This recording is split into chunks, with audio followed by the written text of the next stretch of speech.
16 February 2025 भारतको ओडिसा राज्यको भुवनेश्वरीमा रहेको Kalinga institute of industrial technology किटमा नेपाली विद्यार्थी प्रकृति लम्साल आफ्नै होस्टेल रुममा मृत अवस्थामा फेला पर्छिन्। जब त्यहाँका विद्यार्थीहरूले प्रकृतिको शंकास्पद मृत्युको खबर पाउँछन् तब उनीहरूले त्यही साँझबाट नै घटनाको निष्पक्ष छानबिनको माग राख्न थाल्छन्।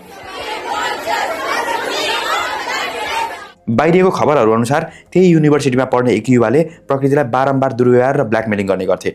त्यसको अडियो पनि यति बेला बाहिर आएको छ। माफी मांग प्रकृति, मेरे मुंह मत लग यहाँ से। पट पट पट पट कॉल करने लगता है। सोच लेता हूँ तेरे बारे में, वही मैं हक देता हूँ। माफी मांग यात्विक, मैंने कुछ आफूलाई भएको दुर्व्यवहार र हिंसाको बारेमा प्रकृतिले 2 पटकसम्म युनिभर्सिटीमा कम्प्लेन गरेकी थिइन्। तर युनिभर्सिटीले ती युवा विरुद्ध कुनै ठूलो एक्सन नलिकन चेतावनी मात्र दिएर छोडेको थियो। यो सबै घटना बाहिर आएपछि विद्यार्थीहरूमा जन आक्रोश फैलिन्छ। अझ यो युनिभर्सिटी त्यहाँको शक्तिशाली पोलिटिसियनको भएकाले पर्याप्त दबाव नभए छानबिन निष्पक्ष हुँदैन भन्ने डरले विद्यार्थीहरू रातभर नै प्रदर्शन गरेर बस्छन्।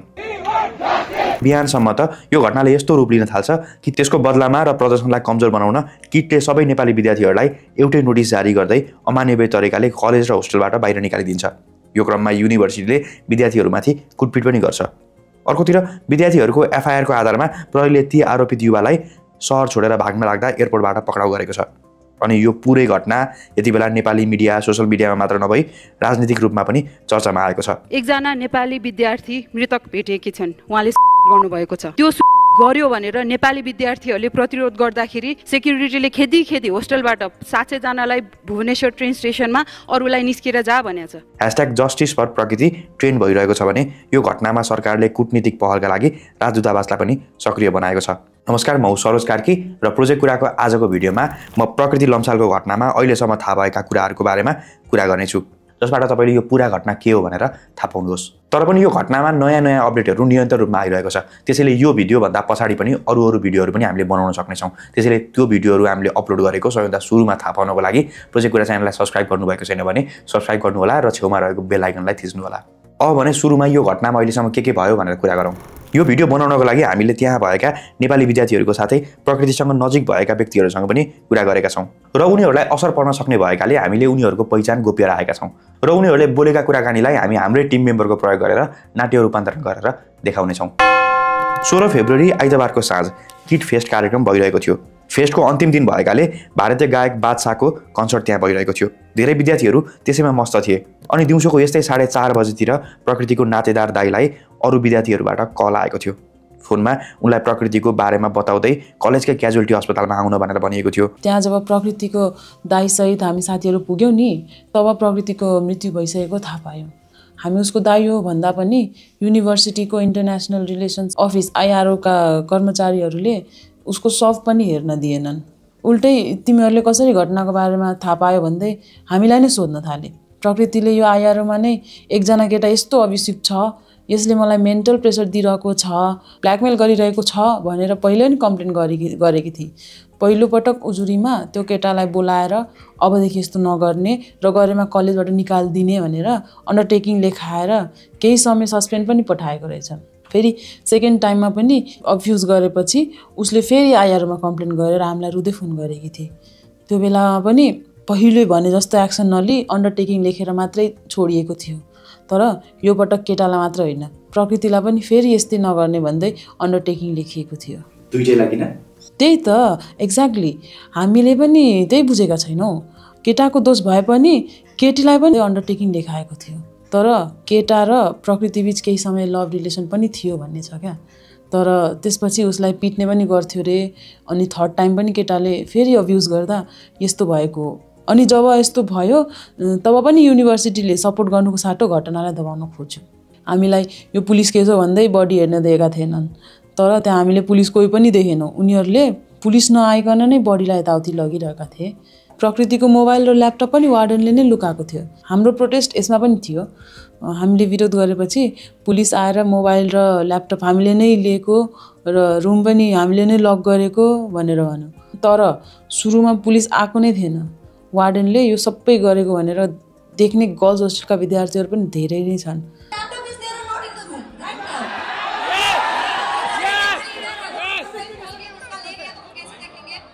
Yes, they are changing every statement they are talking about.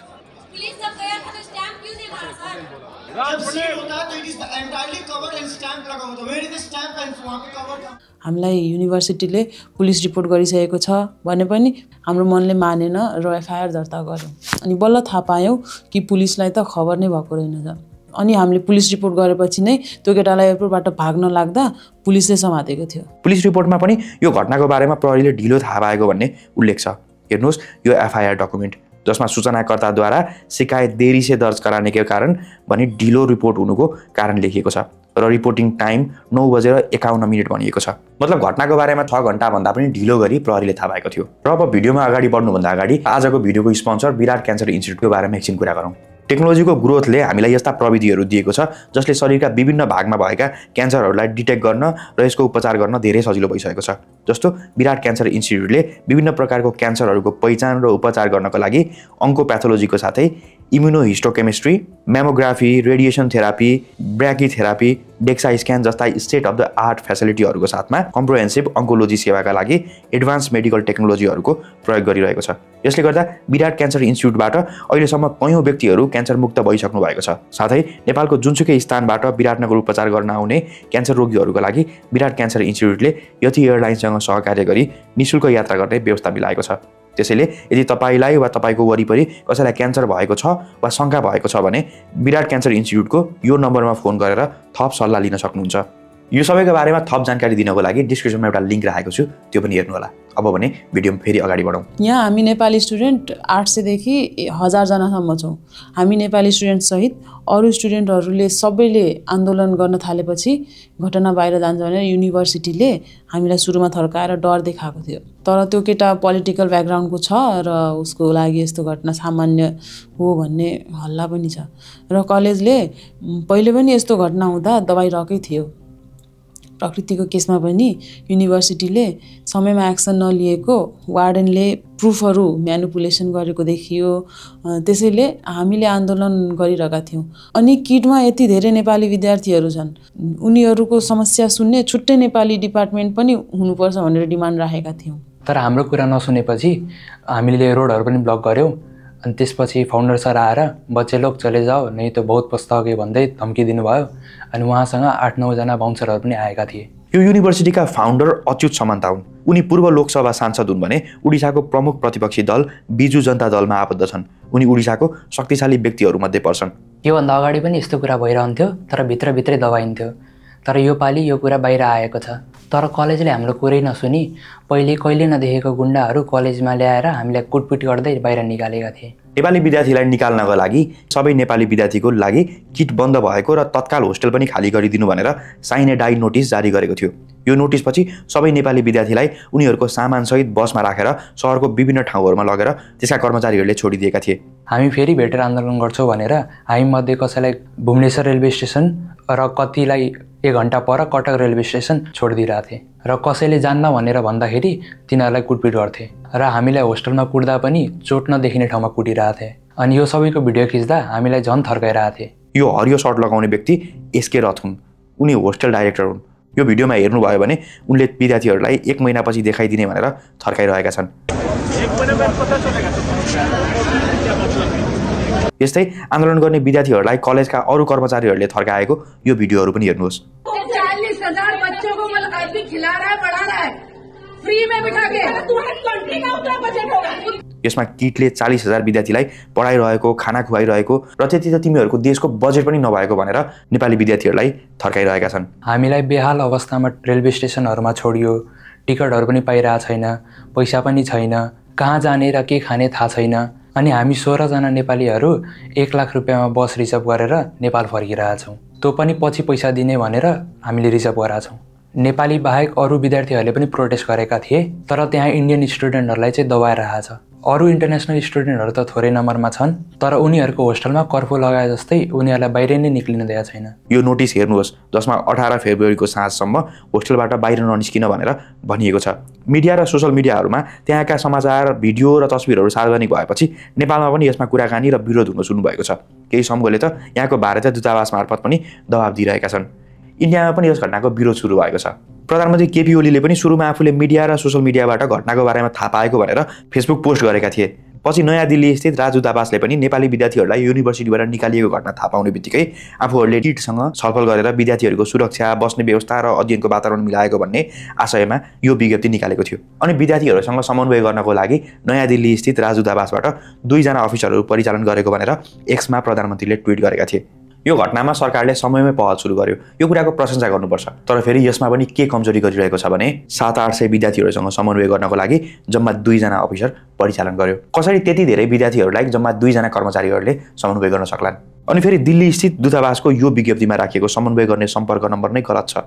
यो विज्ञप्तिमा गलत नम्बर दिएर फेरि अर्को विज्ञप्तिमा भुल सुधार भन्दै सही नम्बर हालिएको छ, जबकि यही पहिलो गलत नम्बर नै इन्टरनेटमा सर्कुलेट भइरहेको छ। अनि परराष्ट्र मन्त्री आरजु राणाले पनि यही गलत नम्बरको विज्ञप्ति सेयर गरिरहेका छिन्।